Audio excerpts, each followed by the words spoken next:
Welcome to Rhymes for Kids Fun. Now get ready for fun and rhymes.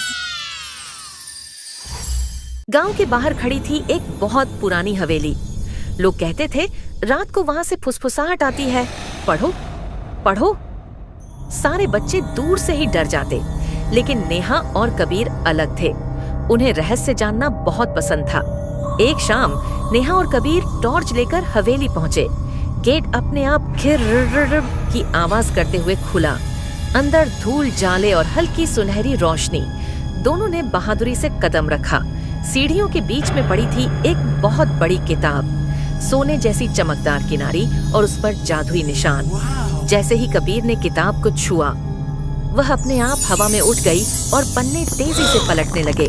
अचानक नीली रोशनी चमकी और किताब से निकला एक बूढ़ा गोल मटोल भूत, चश्मा लगाए, हाथ में कलम और चेहरे पर प्यारी मुस्कान। आखिर कोई तो आया पढ़ने। नेहा और कबीर घबराए नहीं, बल्कि मुस्कुरा दिए।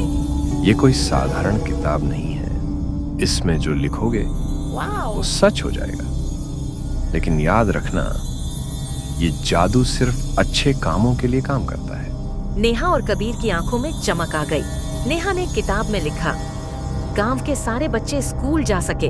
तुरंत ही जादुई रोशनी फैली और गांव में आ गई एक नई स्कूल बस। बच्चे खुशी खुशी उसमें बैठकर स्कूल जाने लगे। फिर कबीर ने लिखा, गांव में पेड़ पौधे खूब उगे और देखते ही देखते हर जगह हरियाली छा गई। फूल खिले, तितलियां उड़ने लगीं, गांव एकदम जादुई बगीचे जैसा बन गया। भूत ने मुस्कुराकर किताब नेहा और कबीर को दी। अब ये किताब तुम्हारी है, लेकिन याद रखना, इसका जादू सिर्फ नेक दिल वालों के लिए है।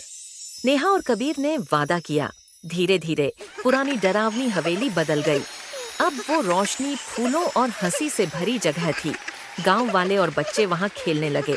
और अगर कभी रात को हवेली से आवाज आए, पढ़ो पढ़ो, तो समझ जाना कोई नई अच्छी कहानी लिखी जा रही है।